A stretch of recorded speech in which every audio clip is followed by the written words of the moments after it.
Hello everyone, कैसे हैं आप सब। आई होप बहुत अच्छे होंगे। I am Seema Kaushik and welcome back to my YouTube channel. So बेटा, आज का जो मैं टॉपिक कराने जा रही हूँ वो हमने जर्नल एंट्री शुरू कर दिया था। ठीक है। और अब जो नेक्स्ट टॉपिक है वो है आपका डिस्काउंट वाला टॉपिक। ओके। सो इससे पहले वाला आप लोग रिवाइज कर लीजिए अगर आपको नहीं आता है तो। राइट। अब देखो, अब हम करने जा रहे हैं डिस्काउंट वाला टॉपिक। अगर मान लो हमारी जो ट्रांजेक्शन्स है उसमें डिस्काउंट है, तब हम इसकी ट्रीटमेंट कैसे करते हैं। तो बेसिकली डिस्काउंट के टू टाइप्स होते हैं बेटा, trade discount and cash discount. Trade discount and cash discount. अब ट्रेड डिस्काउंट क्या होता है, सिंपल वर्ड्स में अगर मैं आपको बात बताऊं तो ये है कि ट्रेड डिस्काउंट आपको मिलता है जब आप सामान बल्क में परचेज कर रहे हो। Meaning this discount is allow by the wholesaler.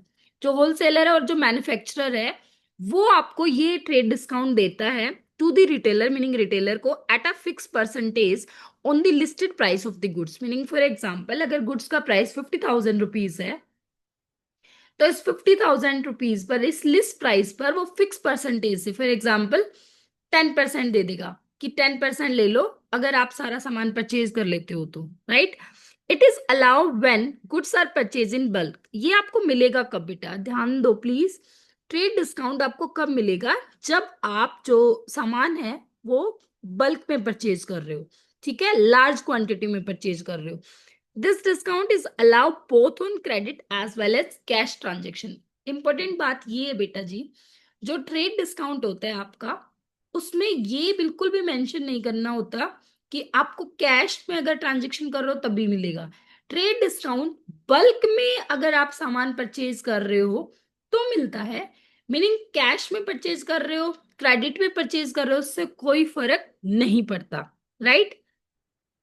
No separate entry is pass for the trade discount. Trade discount के लिए कोई सेपरेट एंट्री पास करने की नीड नहीं है। आपको क्या करना है, डायरेक्ट अमाउंट माइनस कर देनी है, as it is deducted from the cash memo और invoice of the goods. For example, if a trader sell goods of the list price 1 lakh rupees है, फॉर एग्जाम्पल 1 लाख रुपए के क्या है, गुड्स आपने बेचे हैं, तो एंट्री क्या होगी बेटा, कैश में अगर बेचे हैं, cash account debit to sales account, 20% trade discount है, आपने दिया है 20%, तो 1 लाख रुपीज का 20% कितना हुआ, 20/100 कितना हो गया, 20,000 रुपए। मीनिंग कितने में बेच दिया आपने गुड्स, 80,000 रुपीज में। राइट। तो cash account debit to sales account, direct amount minus करके लिखोगे। ट्रेड डिस्काउंट में आप अलग से कोई एंट्री नहीं बनाने वाले, आप क्या करोगे, डायरेक्ट अमाउंट माइनस करके लिख दोगे। इज इट क्लियर, यहां तक किसी को भी कोई डाउट है, जल्दी बताओ।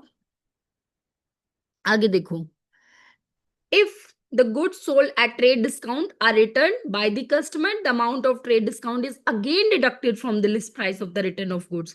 देखो बेटा, कुछ बच्चों ने क्लास में ये मिस्टेक करी थी, ये प्लीज थोड़ा ध्यान दो कि अगर मान लो आप ट्रेड डिस्काउंट वाले गुड्स रिटर्न करते हो तो एंट्री क्या होगी, मान लो आपने बेचे थे, अब आपका जो कस्टमर है जिसको आपने सामान बेचा था वो आपको वापस दे रहा है, तो आप क्या करोगे, एंट्री क्या बनाते हो बेटा जी, sales return account debit to cash account. Right.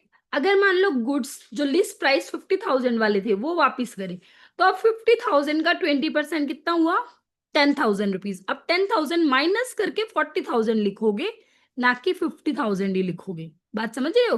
कहने का मीनिंग ये है कि अगर ट्रेड डिस्काउंट है, आपको ट्रेड डिस्काउंट मिला है या आपने ट्रेड डिस्काउंट दिया है, तो जब आप रिटर्न करोगे, if the goods sold at trade discount are return by the customer, अगर आपका कस्टमर रिटर्न कर रहा है तो the amount of trade discount is again deducted, तो दोबारा से माइनस होगा from the list price of the return goods. Is it clear.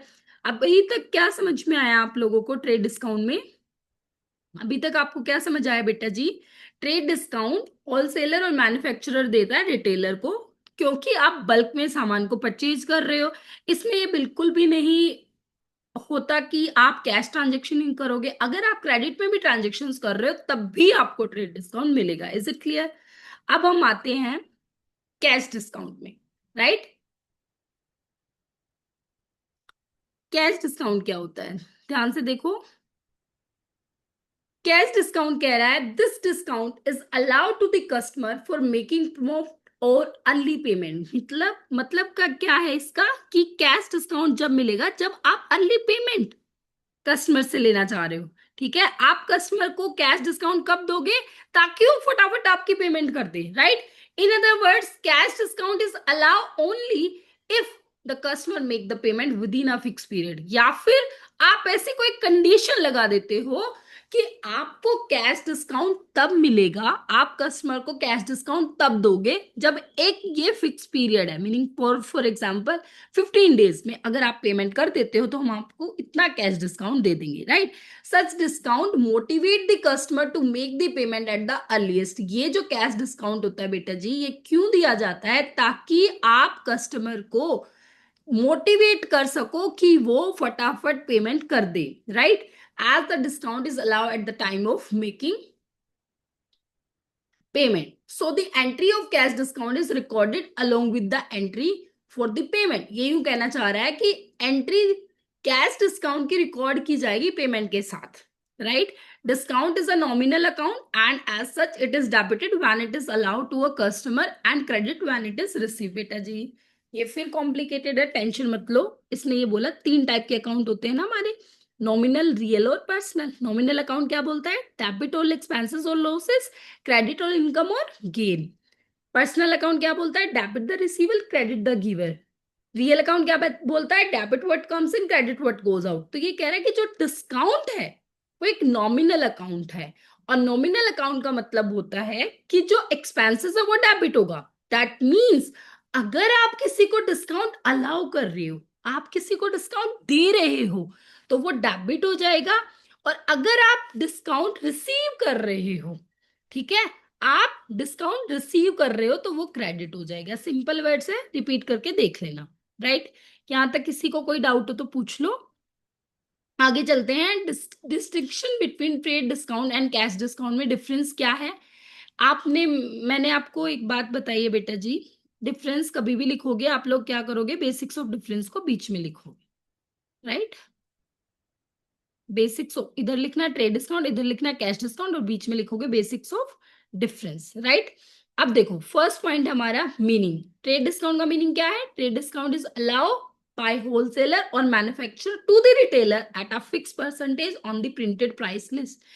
Direct एक फिक्स परसेंटेज से मिलेगा ट्रेड डिस्काउंट, और डायरेक्ट क्या हो जाएगा, क्या हो जाएगा, डायरेक्ट माइनस हो जाएगा, कोई अलग से एंट्री करने की नीड नहीं है। जो कैश डिस्काउंट होता है, cash discount is allow if the customer make the payment immediately और within a fix period. या तो वो इमीडिएटली पेमेंट कर देता है कैश में या बैंक के थ्रू, या एक फिक्स पीरियड हम लोग देते हैं उसमें कर देता है, तो हम आपको उसको कैश डिस्काउंट दे देते हैं। व्हेन अलाउ, कब अलाउ होगा, बेसिक्स ऑफ डिफरेंस सेकंड है, it is allow when goods are purchase in a specified quantity. बेटा जी ट्रेड डिस्काउंट मिलता है जब बल्क में आप सामान परचेज कर रहे हो, एक स्पेसिफाइड क्वांटिटी अगर परचेज कर रहे हो तो आपको ट्रेड डिस्काउंट मिलेगा। आप जल्दी से पेमेंट कर रहे हो, कैश डिस्काउंट मिलेगा। It is allow when the payment is made on और before a specified date. Object क्या है, मेन पर्पस क्या है ट्रेड डिस्काउंट का और कैश डिस्काउंट का। अगर मैं बात करूं ट्रेड डिस्काउंट की तो पर्पस क्या है, generally it is allowed to the retailer to enable them to make some profit even if they sell the goods at their catalogue price. अब एक बात बताऊं, मैं सामान परचेज करके लेके आई, राइट, मैं सामान परचेज करके लेके आई और मुझे ट्रेड डिस्काउंट मिल गया। फॉर एग्जाम्पल 1 लाख रुपीज वाला 80,000 रुपीज में मिल गया, और मैं अब फर्दर उसको बेच दूं 90,000 में, तो मुझे क्या मिल गया, 10,000 रुपीज का प्रॉफिट मिल गया। तो ट्रेड डिस्काउंट हमारे को भी अलाउ करता, मीनिंग हमारे को भी प्रॉफिट मिल जाता अगर हमें ट्रेड डिस्काउंट मिल रहा है। और अगर हम किसी को ट्रेड डिस्काउंट दे रहे हैं तो सामने वाला फर्दर आगे बेचेगा तो उसको फायदा हो जाएगा, राइट। कैश डिस्काउंट का क्या मेन ऑब्जेक्टिव है, it is allowed to encourage quick और प्रॉम्प्ट पेमेंट। ये तो जल्दी पेमेंट के लिए होता है, ठीक है। Recording in the books of account, recording, इसको रिकॉर्ड नहीं करते सेपरेट बुक्स ऑफ अकाउंट में, डायरेक्ट अमाउंट माइनस कर देते हैं, किसको, ट्रेड डिस्काउंट को। कैश डिस्काउंट को सेपरेटली रिकॉर्ड किया जाता है। डिडक्शन फ्रॉम द इनवॉइस, ये डायरेक्ट इनवॉइस से डिडक्टेड होता है और ये डिडक्टेड नहीं होता है। यहां तक कोई डाउट हो प्लीज पूछ लो। आज मैं थोड़ा स्पीड में करा रही हूँ क्योंकि टॉपिक बहुत ज्यादा रह गए हैं, ठीक है। थोड़ा फटाफट रिवाइज करते चलो बेटा। आगे कह रहा है sometimes the customer is allow both the discount. कई बार क्या हो जाता है कि दोनों डिस्काउंट इकट्ठे मिल जाते हैं, ट्रेड डिस्काउंट भी as well as cash discount भी। In such a case first trade discount is deducted from the price. तो बेटा क्या समझना आपने, पहले आप ट्रेड डिस्काउंट को माइनस करोगे। थोड़ा ध्यान दो प्लीज यहाँ पर। पहले आप जो भी आपके सामने क्वेश्चन गिवन होगा उसमें सबसे पहले आप ट्रेड डिस्काउंट को माइनस कर दोगे, फिर जो डिडक्ट होने के बाद जो रिमेनिंग अमाउंट रहेगी उसको आप मेन अमाउंट मानोगे और उसके ऊपर कैश डिस्काउंट लगाओगे। ठीक है जी। Sometimes a customer is allow both the discount, trade discount as well as cash discount. In such a case first trade discount is to be deducted from the price of the goods and then cash discount is to be calculated on the balance of the payment. For example, if a trader sell goods of the list price 20,000 rupees at 10% trade discount and 2% cash discount, the net amount will be calculated as under। देखो बेटा जी, थोड़ा simple तरीके से देखो, 20,000 रुपए के goods हैं, ठीक है, 10% ट्रेड डिस्काउंट है, डायरेक्ट अमाउंट माइनस कर दो। 20,000 का 10% क्या कितना हुआ, कैलकुलेटर लेके आना कल। 20,000 का 10% 2,000 रुपीज, राइट, डायरेक्ट माइनस कर दो। 20 माइनस के 2 कितना हुआ, 18,000 रुपीज। अब आपने मन में 18,000 रुपीज मानना है क्योंकि ट्रेड डिस्काउंट की अलग से कोई एंट्री नहीं होती ना। अब इसका 2% कितना हुआ, 360 रुपीज। ये 360 रुपीज जो है वो कैश डिस्काउंट है। क्वेश्चन क्या है बेटा जी, if a trader sell goods of the list price 20,000 rupees at 10% trade discount and 2% cash discount, ठीक है, तो एंट्री क्या होगी। अब सुनो मेरी बात, एंट्री क्या होगी, अगर वो सेल गुड्स सेल कर रहा है तो एंट्री क्या होगी, cash account debit to sales account, right. अब ये बताओ मुझे कि जो पैसा आ रहा है, पैसा आ रहा है वो कितना आ रहा है, 18,000 रुपीज आना चाहिए था, लेकिन आपने 316 रुपीज, सेल कितनी की थी 18,000 की, लेकिन 360 रुपीज आपने डिस्काउंट अलाउ करा, तो एंट्री क्या हो जाएगी, यहां पर हो जाएगी डिस्काउंट अलाउ अकाउंट डेबिट 360। अब 18,000 में से 360 माइनस कर दो तो 17,640 कैश में, मीनिंग इतना पैसा आपको रिसीव हुआ है जो आपने गुड्स बेचे हैं। थोड़े समझ रहे हो मेरी बात में क्या कहना चाह रही हूं, ये जो पैसे हैं इतना रिसीव हुआ है, राइट। अब देखो क्वेश्चन से समझ आएगा, ये एडवांटेज और डिसएडवांटेजेस वगैरह पढ़ लेना आप, ठीक है, बिल्कुल सिंपल सिंपल है, आराम से पढ़ लेना बेटा, मैंने शेयर किया हुआ है। आप एक बार आ जाओ एक क्वेश्चन में, ये रहा, यहां से देखते हैं इस वाले में। कह रहे give journal entries for the following transaction in the books of Pratap Rai and sons. Cash purchases sold goods to Vasudev, return defective goods by Vasudev, receive cash from Vasudev and discount allow. देखो यहां पर आते हैं, अप्रैल 8 वाली एंट्री करते हैं, ठीक है बेटा, क्योंकि बाकी और सारी एंट्री आप लोग कर चुके हो, कोई डाउट आए तो पूछ लेना। रिसीव कैश फ्रॉम वासुदेव, अच्छा जी, यहाँ पे देख लेते हैं कैश परचेजेस की क्या एंट्री होगी, purchase account debit to cash account, right, 48,000 rupees. एक बार मैं नीचे दिखा दूंगी, गुड्स आपने वासुदेव को बेचे, ये नहीं लिखा हुआ कैश में बेचे या कैसे, तो गुड्स वासुदेव को बेचोगे तो नाम आ जाएगा Vasudev debit to sales account, ऐसे ही आएगी एंट्री, और 10,000 लिख दोगे। Return defective goods by Vasudev, Vasudev ने वापस कर दिए, तो एंट्री क्या होगी, sales return account debit to Vasudev और 1,000। अब बेटा 10,000 वाले गुड्स 1,000 के वापस हो चुके हैं, तो अभी हमारे पास पैसा आना चाहिए 9,000 रुपीज, लेकिन रिसीव हुआ कैश 8800, 8800, 200 रुपीज रिसीव नहीं हुए हमने क्योंकि उसको डिस्काउंट दे दिया, तो एंट्री क्या होगी, पैसा आया ना वासुदेव से, तो एंट्री क्या होनी चाहिए, cash account debit to Vasudev, पैसा आया 8800, आना था 9,000, तो यहां पर जो 200 है वो डेबिट में आ जाएगा और आप लिख दोगे डिस्काउंट अलाउ अकाउंट डेबिट। मैं एक बार नीचे दिखा देती हूँ, थोड़ा साफ क्लियर गिवन होगा। एक सेकेंड रुको बेटा, प्लीज थोड़ा ध्यान दो यहाँ पे।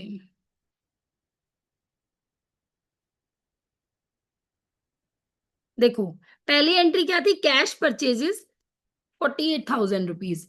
तो परचेजेस टू कैश हो जाएगी, सामान आया, परचेजेस अकाउंट डेबिट, पैसा गया टू कैश अकाउंट। अगला था सोल्ड गुड्स टू वासुदेव, तो एंट्री हो जाएगी वासुदेव टू सेल्स। क्यों, पैसा आना चाहिए था, कैश टू सेल्स होना चाहिए था, लेकिन नाम आ गया है क्योंकि क्रेडिट पर एंट्री। ठीक है, वासुदेव टू सेल्स अकाउंट, ये दिखाई दे रही है ना second entry 3rd of April. 6 अप्रैल की है, डिफेक्टिव गुड्स वापिस कर दिए वासुदेव ने। तो एंट्री क्या होगी, सेल्स रिटर्न टू वासुदेव। अब नेक्स्ट एंट्री मैंने जो भी बताया, receive cash from Vasudev, Vasudev से पैसा मिला। तो एंट्री क्या होगी बेटा, cash account debit to Vasudev. मिलना था 9,200 रुपये, हमने उसको डिस्काउंट दे दिया, तो ये कैश डिस्काउंट है। ठीक है जी, जब आप डिस्काउंट देते हो तो डिस्काउंट अलाउ डेबिट होता है, जब आप डिस्काउंट रिसीव करते हो तो क्रेडिट होता है, to discount receive. Right, clear है? कोई भी डाउट है यहां तक डिस्काउंट वाले टॉपिक में?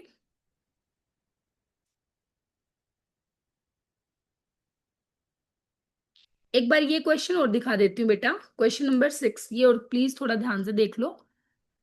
Purchase goods from Vinod of the list price of 40,000 rupees at 10% trade discount. Goods Vinod से ना परचेज किए हैं लिस्ट प्राइस पर, तो एंट्री क्या होगी, purchases to Vinod, trade discount है ना, डायरेक्ट माइनस कर दो, 40,000 का 10% 4,000, मीनिंग 36,000 रुपीज की एंट्री हो जाएगी। देखो कैसा ही है, परचेज किया आपने गुड्स, परचेज टू विनोद 36,000, आगे कह रहे रिटर्न कर दिए goods Vinod of list price 1,000। बेटा जी 1,000 के वापस करे हैं, तो आप एंट्री ये नहीं करोगे कि Vinod to purchase return 1,000, no. क्यों नहीं करोगे ऐसा, सोचो, जो 40,000 रुपीज के गुड्स थे, मान लो मैंने आपसे 40,000 वाले गुड्स परचेज किए थे, आपने मुझे 10% ट्रेड डिस्काउंट दिया था, 36 में दिए थे। अब मैं आपको कह रही हूँ 1,000 के वापस ले लो, जिसका लिस्ट प्राइस 1,000 है, तो क्या आप मुझे 1,000 रुपये वापस दे दोगे? नहीं, आप कहोगे मैम ये 10% लगाओ इस पे भी, और 100 माइनस करो, 900 रुपीज पकड़ो। अब पैसे तो इन्होंने दिए दिए ही नहीं थे ना, तो नाम ही आ जाएगा क्या, Vinod to purchase return account, पर 900 आएंगे 1,000 की बजाय। समझ गए ना मेरी बात? देखो नीचे, Vinod to purchase return return 900। अब ये कह रहा है paid cash to Vinod 34,000, full settlement कर दिया। मेरी बात सुनो बेटा, प्लीज थोड़ा ध्यान से देखो, इधर से 40,000 रुपीज के गुड्स आपको मिले थे, मीनिंग आपने परचेज किए थे 36,000 रुपीज में, उसमें से आपने 1,000 के गुड्स रिटर्न कर दिए, मीनिंग 900 रुपीज के गुड्स वापस कर दिए।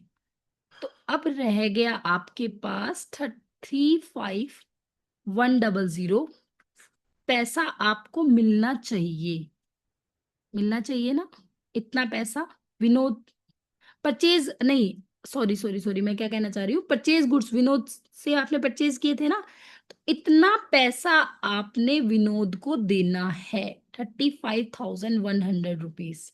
राइट, अब ये कह रहा है कि आपने विनोद को 34,000 पे करे। बेटा जी जब आपने विनोद को पे करे होंगे तो एंट्री क्या करी होगी, विनोद टू कैश, और कह रहे हैं कैश में पे करा है 34,000, पे कितना करना चाहिए था, 35,100, किया 34,000, जो बैलेंस नहीं पे किया इसका मतलब विनोद ने आपको डिस्काउंट दे दिया, मीनिंग आपको डिस्काउंट रिसीव हो गया, credit to discount received account. अब बताओ डिफरेंस कितना बचा, 35,000 में 34,000 माइनस कर दो, 1,100 रुपीज का आपको डिस्काउंट मिल गया। क्लियर है यहां तक? देख लो एक बार नीचे, यही है। यहां तक कोई भी डाउट हो प्लीज पूछ लो। ठीक है, सिंपल है ना, जब आप सामान परचेज करते हो तो आपको डिस्काउंट मिलेगा, अगर कैश डिस्काउंट मिल रहा है, जब आप सेल कर रहे हो तो आप दे रहे हो, जब आप देते हो तो डेबिट हो जाएगा डिस्काउंट अलाउ, जब आप रिसीव करते हो तो क्रेडिट हो जाएगा। ठीक है जी। अब एक एंट्री है compound journal entry. Compound journal entry क्या होती है बेटा जी? जब आप कंबाइन कर देते हो, ठीक है। समटाइम्स टू और more transaction related to one particular account take place on the same date. कई बार क्या होता है कि सेम डेट में एक से ज्यादा ट्रांजेक्शन हो जाती हैं। In such a case, instead of passing separate entry for all such transaction, only one entry is pass. तो अलग अलग एंट्री पास करोगे, उससे बढ़िया एक एंट्री पास कर दो। Such a journal entry is termed as compound journal entry. उसी को कंपाउंड बोलते हैं। कंपाउंड को आप याद रख सकते हो कि कंबाइंड, मीनिंग कॉम्बिनेशन है दो या दो से ज्यादा एंट्रीज का, ठीक है, जो सेम डेट हुई है। For example, on 31st March 50,000 rupees are paid for salary and 20,000 rupees are paid for rent. जब आप पे करते हो तो एंट्री क्या बनती है बेटा जी? पैसा गया to cash, salary to cash, एक तो ये एंट्री बनी होगी, और एक रेंट टू कैश, ठीक है। यहाँ 50-50 किया आया होगा, यहाँ 20-20 किया आया होगा। टू कैश तो दोनों साइड क्रेडिट जो हो रहा है, दोनों साइड ही हो रहा है ना, 50 + 20 70 का। तो एक ही बार कंबाइन करके लिख दो, salary account debit 50,000, rent account debit 20,000, to cash account 70,000। Is it clear? यहाँ तक कोई भी डाउट है? कंपाउंड एंट्री कैसे कैसे हो सकती है बेटा जी? ये तीन केसेस लिखे हुए हैं। By debiting one account and crediting two और मोर अकाउंट। अगर मान लो डेबिट हो रहा है एक अकाउंट और क्रेडिट हो रहे हैं दो या दो से ज्यादा अकाउंट, मीनिंग इसका उल्टा अगर हो रहा होता, आपको सैलरी और रेंट रिसीव होता, तो आप cash account debit to salary to rent account लिख देते। सेकेंड पॉइंट कह रहा है by crediting one account and debiting two और मोर अकाउंट। जैसे यही केस है 31st March वाला, सैलरी और रेंट दो अकाउंट तो डेबिट हो रहे हैं और एक अकाउंट क्रेडिट हो रहा है। तीसरा केस क्या है? बाय डेबिटिंग टू और more account and crediting two और more account such as opening entry. कई बार क्या होता है, डेबिट दो से ज्यादा अकाउंट डेबिट भी हो जाते हैं और क्रेडिट भी हो जाते हैं, उसको हम ओपनिंग एंट्री भी बोलते हैं। वो मैं अभी कराऊंगी, देखो बेटा।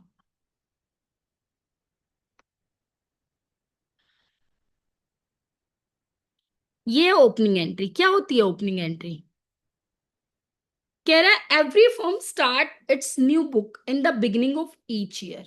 सारी की सारी जो फर्म है वो स्टार्टिंग में अपना नई बुक्स बनाती हैं। Since the closing balance of last year have to be carry forward to the next year, अगले साल कैरी फॉरवर्ड कर देते हैं। The first entry in each year journal will be record the previous year closing balance.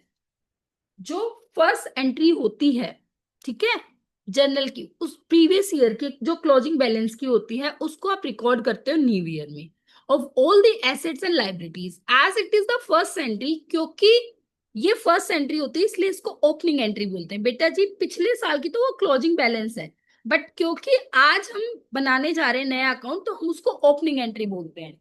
In this entry the account of all assets are debited because assets always show debit balance. इस वजह से हम क्या करते हैं कि जो debit, जो हमारे एसेट्स हमारे को शो हो रही है उनको हम डेबिट साइड डालते हैं, और जो लाइबिलिटी और कैपिटल का अकाउंट होता है वो क्रेडिट होता है, इसलिए क्रेडिट साइड डालते हैं, ठीक है।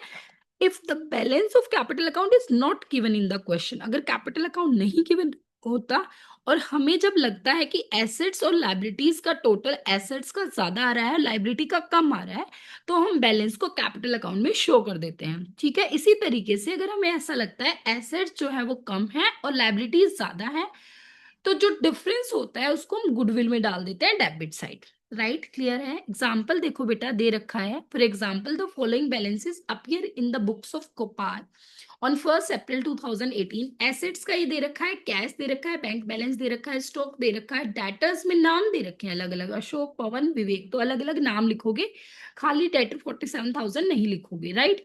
एंड मशीनरी दे रखा है 60,000 रुपीज। इसी तरीके से लाइबिलिटी साइड दे रखी है, क्रेडिटर चमनलाल का, ओमपाल का, और कैपिटल 2 लाख रुपीज। आप क्या करोगे? एसेट साइड इसको डेबिट लिख दोगे, cash account debit, bank balance account debit, stock account debit, debtor में नहीं, Ashok debit, Pawan debit, Vivek debit, और मशीनरी अकाउंट डेबिट। और क्रेडिट साइड लिखोगे टू क्रेडिटर्स, नहीं क्रेडिटर्स नहीं, to Chamanlal 7,000, to Ompal 13,000 and to capital 2 lakh rupees. फिर दोनों का डिफरेंस देखोगे। अब देखते हैं नीचे, जब आप कैलकुलेटर में निकालोगे तो आपने देखा कि ये आपने दोनों साइड डाल दिए, डेबिट और क्रेडिट साइड। जो अभी हमने बोला था वो सारे आपने ये डेबिट बैलेंस डाल दिए सारे, और ये क्रेडिट बैलेंस डाल दिए। अब जो क्रेडिट बैलेंस है वो आया 2,20,000, और एसेट्स वाला साइड आया 1,89,000। तो बैलेंस जो 31,000 का बचा वो डेबिट साइड बच रहा है, तो डेबिट साइड आप गुडविल लिख दोगे, ठीक है बेटा। अगर ये गिवन होता और कैपिटल अकाउंट नहीं गिवन होता, इधर का डेबिट ज्यादा आ रहा होता और इधर कम, तो आप कैपिटल अकाउंट में बैलेंस डाल देते। Is it clear? यहां तक कोई भी डाउट है? एक चीज और बता देती हूँ, ये वाली एंट्री, क्योंकि ये जब आप कैश बुक बनाओगे तब आपको हेल्प करेंगे। रिकॉर्डिंग ऑफ बैंकिंग ट्रांजेक्शन्स कैसे रिकॉर्ड करते हो? देखो, फर्स्ट एंट्री है when cash is deposit into the bank. अगर आप पैसा डिपॉजिट कर रहे हो बेटा बैंक में, तो एंट्री क्या होगी? पैसा आया बैंक में, आपकी अकाउंट से वैसे कैश गया बैंक में आ गया, तो bank account debit to cash account, ऐसे करके याद कर लो। Cash is withdrawn from the bank, bank से पैसा निकाला है बेटा, बैंक से निकला तो टू बैंक अकाउंट, आपके हाथ में आया cash account debit to bank account, right. उसके बाद when cheque draft receive from the customer at deposit into the bank on the same day. मान लो फिर एग्जांपल ए है, मिस्टर ए है मेरे सामने, मेरा कस्टमर, मिस्टर ए ने मुझे चेक दिया और मैंने उसी वक्त बैंक में डाल दिया, तो मेरे बैंक में पैसे आए, बैंक अकाउंट डेबिट कहाँ से आए?